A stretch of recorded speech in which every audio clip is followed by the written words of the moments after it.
Good morning sir. ಅಂಚಿ ಸರ್ಗೆ ಕನ್ನಡ ರಾಜ್ಯೋತ್ಸವ ಕೊಡಿಸಿದ್ದೀರಿ. ಅಂಚಿ ಸರ್ಗೆ ಕನ್ನಡ ರಾಜ್ಯೋತ್ಸವ ಪ್ರಶಸ್ತಿ ಕೊಟ್ಟಿದ್ದು ಧನ್ಯವಾದ. ಇಡೀ ಮೈಸೂರು ಪತ್ರಕರ್ತರ ಪರವಾಗಿ ತಮಗೆ ಧನ್ಯವಾದ. ಭಾಳ ವರ್ಷಗಳಿಂದ ಅದು ನೆನಪು ಬಿದ್ದಿತ್ತು. 60 ವರ್ಷ ಆಗಲಿ ಅಂತ ಕಾಯ್ತಾ ಇದ್ದು. ಹಾಗಾಗಿ ಈ ಸಾರಿ 60 ವರ್ಷದ ಮೇಲೆ ಆಗಿದೆಯಲ್ಲ. ಬಟ್ ಈ ಸತಿ ಅರ್ಜಿ ಹಾಕಿಸ್ಕೊಳ್ಳದೆ ಕೊಟ್ಟಿರೋದ್ರಿಂದ ಅರ್ಜಿ ಹಾಕದೇನೆ ಕೊಟ್ಟಿದ್ದೀವಿ ಈ ಸಾರಿ. ಯಾರಿಗೂ ಅರ್ಜಿ ಹಾಕ್ಸಿಲ್ಲ. ಅದನ್ನು ಪಾಪ ಎಲೆ ಮರೆ ಕಾಯಿ ಅಂತ ಇದ್ದಂಥವ್ರಿಗೆಲ್ಲ ಹುಡುಕಿ ಕೊಟ್ಟಿದ್ದೀವಿ. ಮತ್ತು ಸಾಮಾಜಿಕ ನ್ಯಾಯ ಎಲ್ಲ ರೀಜನಲ್ ಬ್ಯಾಲೆನ್ಸ್ ಮಾಡಿರ್ತಕ್ಕಂಥದ್ದು ಎಲ್ಲ ಮಾಡಿದ್ದೀವಿ. ಎಲ್ಲ ಜಿಲ್ಲೆಗೂ ತಪ್ಪದಾಗ ಕೊಟ್ಟಿದ್ದೀವಿ. ಮೈಸೂರು ಪತ್ರಕರ್ತರ ಪರವಾಗಿ ಧನ್ಯವಾದಗಳು ತಮಗೆ. Okay, thank you. ಡಿಎನು ರಿಲೀಸ್ ಮಾಡಿಕೊಟ್ಟಿದ್ದಾರೆ. ಸರ್ಕಾರಿ ನೌಕರರಿಗೆ ಡಿಎನು ಸರ್ ರಿಲೀಸ್ ಆಗಿದೆ. ಲಾಸ್ಟ್ ಟೈಮ್ ತಾವು ಹೇಳಿದ್ರಿ ಆಗುತ್ತೆ ಅಂತೇಳಿ, ಅದು ಆಗಿದೆ ಅಂತ ಅವರು ಖುಷಿಯಾಗಿದ್ದಾರೆ. ಸರ್, ಈಗ ಮೈಸೂರಲ್ಲಿ ಹುಲಿ ದಾಳಿ ಪ್ರಕರಣಗಳು ಹೆಚ್ಚಾಗ್ತಾ ಇದ್ದಾವೆ. ಅಂದರೆ ಬ್ಯಾಕ್ ಟು ಬ್ಯಾಕ್ ಇಬ್ಬರು ರೈತರು. ಅದಕ್ಕೆ ಏನಾಗಿದೆ ಅಂತಂದರೆ, ನಿಜ ಹೇಳಬೇಕು ಅಂತಂದರೆ, ಫಾರೆಸ್ಟ್ನಲ್ಲಿ ಜನಗಳು ಜಾಸ್ತಿ ಓಡಾಡೋಕ್ಕೆ ಶುರು ಮಾಡಿಬಿಟ್ಟಿದ್ದಾರೆ. ರಿಸಾರ್ಟ್ಗಳೆಲ್ಲ ಆಗಿಬಿಟ್ಟಿದ್ದಾವೆ. ಆಮೇಲೆ ಸಫಾರಿಗಳೆಲ್ಲ ಜಾಸ್ತಿ ಆಗ್ತಾಯಿದೆ. ಸೊ ಅದು ಒಂದು. ಎರಡನೇದು, ನೀರು ಮತ್ತು ಮೇವು ಇಲ್ಲದೆ ಇರ್ತಕ್ಕಂಥದ್ದು. ಮೂರನೇದು, ಈ ಚಿರತೆಗಳ ಹಾವಳಿ ಹೊರಗಡೆ, ಫಾರೆಸ್ಟ್ ಒಳಗಡೆ.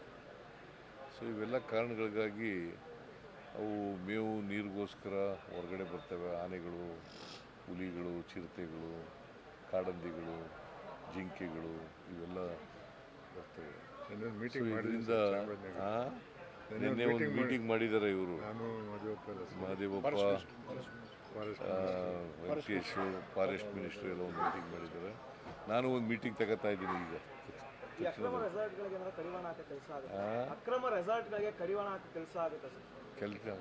ಮಾಡೇ ಮಾಡ್ತೀವಿ. ಯಾರೇ ಅಕ್ರಮವಾಗಿ ರೆಸಾರ್ಟ್ಗಳು ಮಾಡ್ಕೊಂಡಿದ್ದಾರೆ ಅವ್ರ ಮೇಲೆ ಕ್ರಮ ತಗೋತೀವಿ.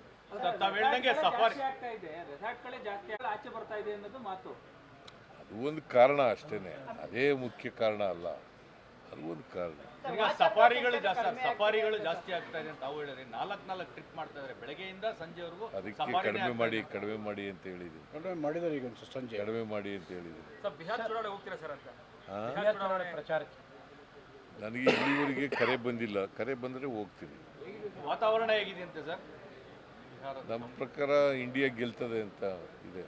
ಸರ್, ಈಗ ಬೆಂಗಳೂರಿನಲ್ಲಿರುವ ಬಿಹಾರ್ ಮತದಾರರಿಗೆ ಇವತ್ತು ಡಿ.ಕೆ. ಶಿವಕುಮಾರ್ ಅವರು ಮಾತಾಡ್ತಾ ಇದ್ದಾರೆ. ಅಂದರೆ ನಮಗೆ ಸಪೋರ್ಟ್ ಮಾಡಿ ಅನ್ನುವಂಥದ್ದನ್ನು ಬೆಂಗಳೂರು ಸಭೆ ಮಾಡ್ತಾರೆ. ಬಿಹಾರ್ನವರು ಭಾಳ ಜನ ಇದ್ದಾರೆ. ಅವರು ಮನವಿ ಮಾಡೋದು ಮಾಡ್ತೀವಿ, ನೋಡೋಣ ಅವ್ರು ಏನು ಮಾಡ್ತಾರೆ. ಆಚೆ ಬರ್ತಾ ಇದೆ ಅನ್ನೋದು ಮಾತು. ಅದು ಒಂದು ಕಾರಣ ಅಷ್ಟೇ, ಅದೇ ಮುಖ್ಯ ಕಾರಣ ಅಲ್ಲ. ಅದು ಒಂದು ಕಾರಣ. ಸಫಾರಿಗಳು ಜಾಸ್ತಿ ಆಗ್ತಾ ಇದೆ ಅಂತ ತಾವು ಹೇಳಿದ್ರಿ. 4 ಟ್ರಿಪ್ ಮಾಡ್ತಾ ಇದ್ದಾರೆ ಬೆಳಗ್ಗೆಯಿಂದ ಸಂಜೆವರೆಗೂ. ಅದಕ್ಕೆ ಕಡಿಮೆ ಮಾಡಿ ಅಂತ ಹೇಳಿದ್ದೀನಿ. ಕಡಿಮೆ ಮಾಡಿ ಅಂತ ಹೇಳಿದ್ದೀನಿ. ಬಿಹಾರ ಚುನಾವಣೆ ಹೋಗ್ತೀರಾ ಸರ್ ಅಂತ? ಪ್ರಚಾರಕ್ಕೆ ನನಗೆ ಇಲ್ಲಿವರೆಗೆ ಕರೆ ಬಂದಿಲ್ಲ. ಕರೆ ಬಂದರೆ ಹೋಗ್ತೀನಿ. ವಾತಾವರಣ ಹೇಗಿದೆ ಅಂತ ಸರ್? ನಮ್ಮ ಪ್ರಕಾರ ಇಂಡಿಯಾ ಗೆಲ್ತದೆ ಅಂತ ಇದೆ.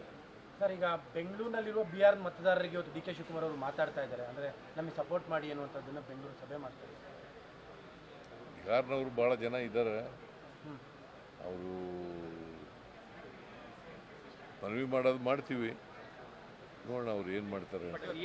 ವರ್ಕೌಟ್ ಆಗ್ಬೋದು ಅಂತ ಸರ್ ಬಿಹಾರಲ್ಲಿ ಇಂಡಿಯಾಗೆ INDIಗೆ ಏನು ಫ್ಯಾಕ್ಟರ್ ವರ್ಕ್ ಆಗುತ್ತೆ ಅಂತ ತಮ್ಮ? ಒಂದು ಆಂಟಿ ಇನ್ಕಂಬೆನ್ಸಿ, ಎರಡನೇದು BJPಯವರ ಭ್ರಷ್ಟಾಚಾರ, ದುರಾಡಳಿತ, ಇವೆಲ್ಲ ಕೌಂಟ್ ಆಗ್ತದೆ. ಬಟ್ ನಿಮ್ಮ ಗ್ಯಾರಂಟಿನೇ ನಿತೀಶ್ ಕುಮಾರ್ ಕಾಪಿ ಮಾಡ್ತಾ ಇದ್ದಾರೆ. ಅಲ್ಲಿ ನಿತೀಶು 10,000 ಕೊಡ್ತೀವಿ ಮಹಿಳೆಯರಿಗೆ ಅಂತ.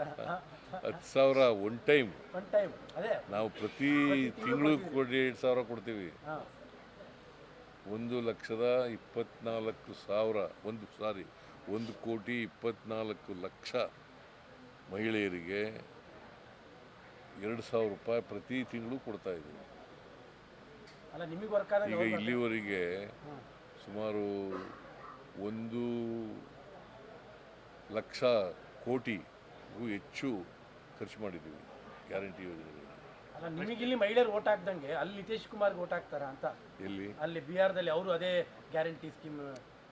ಅವೆಲ್ಲ ಎಲ್ಲಕ್ಕಿಂತ ಹೆಚ್ಚಾಗಿ ನಿತೀಶ್ ಕುಮಾರ್ ಭಾಳ ವರ್ಷ ಮುಖ್ಯಮಂತ್ರಿ ಆಗಿದ್ದಾರೆ.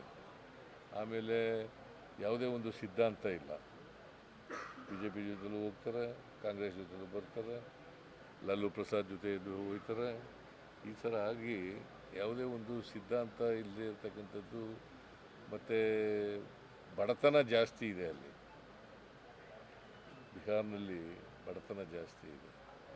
ಸೊ ಹಂಗಾಗಿ ಹೆಚ್ಚಾಗಿ ಬಡವರು, ಹಿಂದುಳಿದವರು, ಅಲ್ಪಸಂಖ್ಯಾತರು, ದಲಿತರು ಎಲ್ಲ ಕಾಂಗ್ರೆಸ್ ಪರ ಓಟ್ ಹಾಕ್ತಾರೆ. ಸರ್, ಇವತ್ತು ಬೆಂಗಳೂರಿನಲ್ಲಿರುವಂತಹ ಬಿಹಾರ ಮತದಾರರ ಪ್ರಚಾರ ವೇಳೆ ಸರ್, ಬಿಹಾರದ ಮುಖಂಡರೆಲ್ಲರೂ ಕೂಡ ಡಿ ಕೆ ಶಿವಕುಮಾರ್ ಅವರು ಮುಂದಿನ ದಿನಗಳಲ್ಲಿ ಮುಖ್ಯಮಂತ್ರಿ ಆಗ್ತಾರೆ ಅಂತ ಹೇಳಿ ಹೇಳಿದ್ದಾರೆ ಸರ್. ಬಿಹಾರದ ಮುಖಂಡರು ಪ್ರಚಾರದ ವೇಳೆ. ನಿಮಗೇನು ಇಲ್ವಾ?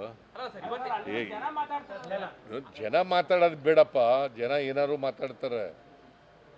ಹೈಕಮಾಂಡು ಯಾರು ಯಾರ್ರೀ ಹೈಕಮಾಂಡು? ಸೋನಿಯಾ ಗಾಂಧಿ ಅವರು, ರಾಹುಲ್ ಗಾಂಧಿ ಅವರು, ಸೋನಿಯಾ ಗಾಂಧಿ ಅವರು, ರಾಹುಲ್ ಗಾಂಧಿ ಅವರು, ರಾಹುಲ್ ಗಾಂಧಿ ಅವರು, ಖರ್ಗೆ ಅವರು, ಅವ್ರು ಮಾತಾಡಿದಾರ? ಮತ್ತೆ ನಿಮ್ದೇ ಚರ್ಚೆ ಜಾಸ್ತಿ. ಅವರು ಜನ ಮಾತಾಡೋದಕ್ಕಿಂತ ನಿಮ್ಮದೇ ಜಾಸ್ತಿ ಆಗಿರೋದು. ಕೇಳಪ್ಪ, ಈಗ ಪ್ರಶ್ನೆ ಕೇಳಲಿಲ್ಲ ಈಗ ಅವರು. ಅವ್ರು ಹೇಳ್ತಾರೆ ಅಗತ್ಯ ಏನಿತ್ತು? ಅಲ್ಲ ಅಲ್ಲಿಯ ಮುಖಂಡರು ಈಗ ತಾನೇ ಮಾತಾಡಿದ್ದಾರೆ ಅಂತ ಕೇಳಿ. ಯಾವ ಮುಖಂಡರು? ಅಲ್ಲಿಯ ಡಿ ಕೆ ಶಿವಕುಮಾರ್ ಅವರು ಸಭೆ ಮಾಡ್ತಾ ಇದ್ದಾರೆ ಬಿಹಾರದ ಮತದಾರರ. ಈಗ ನೋಡ್ರಿ, ಹೈಕಮಾಂಡ್ ತೀರ್ಮಾನ ಮಾಡಬೇಕು. ಹೈಕಮಾಂಡ್ ತೀರ್ಮಾನ ಮಾಡದೆ ಬೇರೆ ಯಾರೇ ಇದು ಮಾತಾಡಿದ್ರು ಕೂಡ ಅದಕ್ಕೆ ಕಿಮ್ಮತ್ತಿಲ್ಲ. ಓಕೆ ಸರ್, ಸಂಪುಟ ಪುನರಚನೆ ಏನಾದ್ರು ಮಾಡ್ತಿದ್ದೀರಿ? ಸಂಪುಟ ನಾನು ಬಿಹಾರ ಚುನಾವಣೆ ಆದ ತಕ್ಷಣ ಮಾತಾಡ್ತೀನಿ. ದೆಹಲಿಗೆ ಏನಾದ್ರು ಹೋಗ್ತಾ ಇದ್ದೀರಿ? ರಾಹುಲ್ ಗಾಂಧಿ ಜೊತೆ, ಮಲ್ಲಿಕಾರ್ಜುನ್ ಖರ್ಗೆ ಜೊತೆ ಅಲ್ಲಿ ಡೆಲ್ಲಿ ಹೈಕಮಾಂಡ್